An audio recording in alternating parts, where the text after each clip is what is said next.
Hi, I'm Jared Roney from Advantage Feeders. I'd like to say thank you for your recent purchase.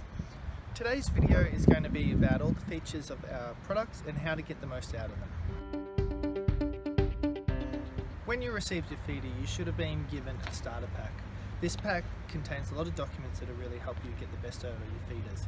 So the documents include standard operating procedures, our user guide, consumption logs to keep track of consumption through the feeders, and a chart to show you how to set up the adjusters.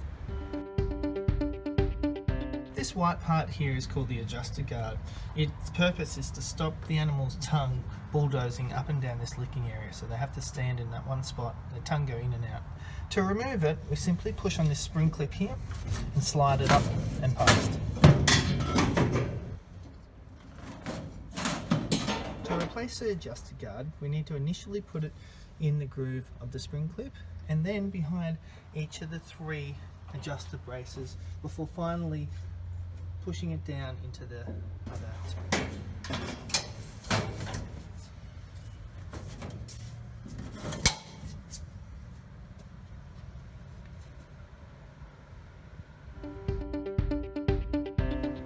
This part here is called the upper adjuster.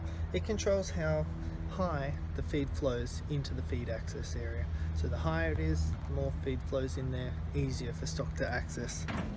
As you can see, the handle is connected to the upper adjuster. So moving the handle up and down changes the height of the upper adjuster. Our lower adjuster has 4 locking bolts in the trough. So when we need to move this to change the ration, we need to undo the bolts, and then it's free to slide up and down. So by changing how much feed drops into the feed access area, changes the ration for the stock.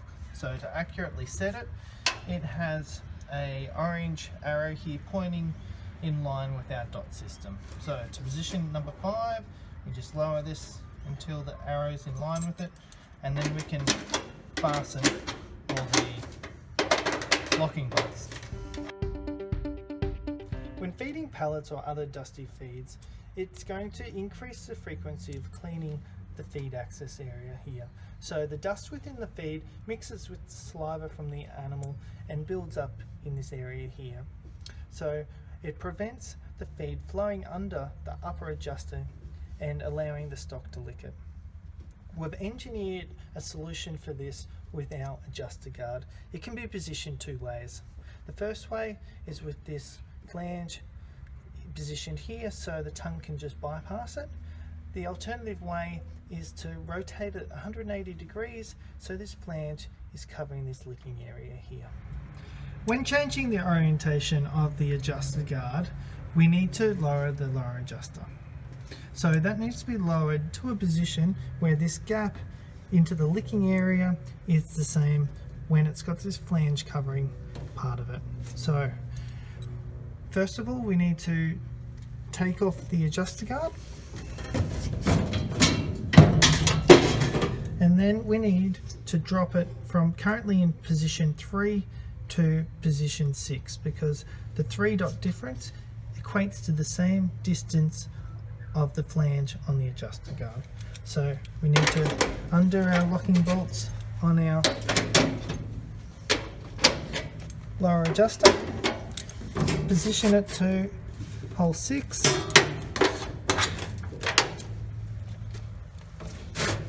fasten the bolts up,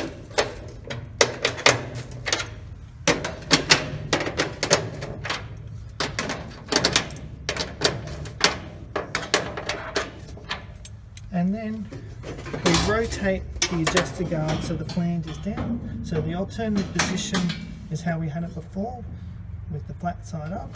So we rotate that over, take it into our spring clip, slot it through these 3 slots where our braces go through, clip it into position, and then we can use the notches painted on our adjuster guard. So if we're looking here, the 3 dots on our adjuster guard lines up with our lower adjuster, so we know we've set it in the correct location.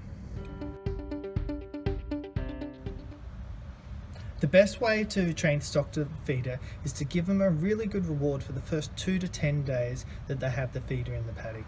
So to give them a really good reward, they need to have pretty much free access to the feed for a period of time.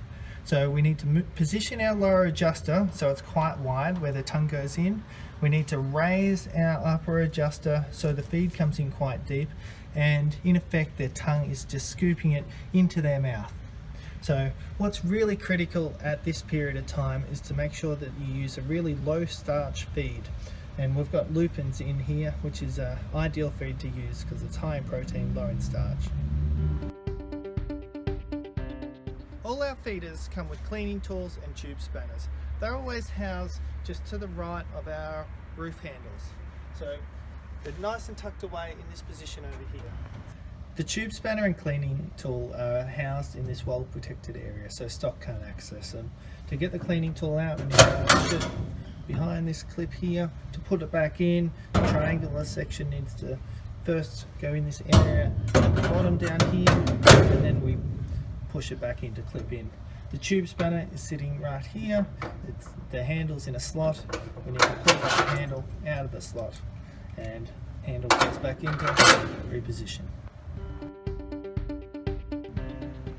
Another feature of the product is housing for the adjuster guards. So they're not always used, especially when we're ad-lib feeding, but the housing position is here on the feeder. And we can just simply slide in the adjuster guard so it's kept with the feeder in an undercover area, and we're not putting it on the ground where it can potentially get damaged by vehicles. So it just slots in this hole here.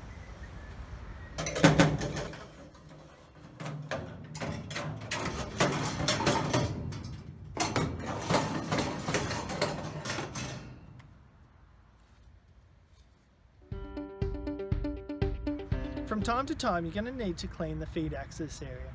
To do this most thoroughly, we suggest you go to each corner of the feeder and move our upper adjuster into the highest position.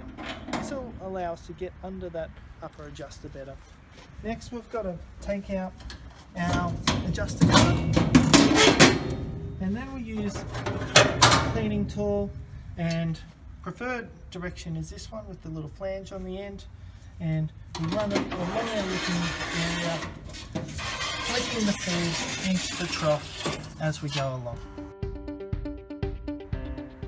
One of the features on our grain feeders is our adjustable width tine guides, so they can be moved narrower and wider to suit your own equipment on your farm. So in this feeder here, we've got it set up in the narrowest position between the tine guides, and we can simply make that wider by undoing these two bolts here, moving the tine guide and adjusting it into the wider locations.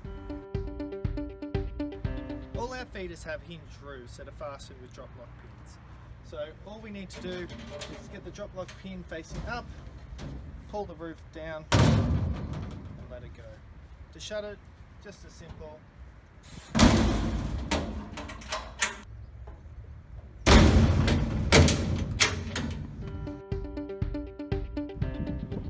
For 3800 feeders, we have a brace in the middle of the skids to give it extra reinforcing.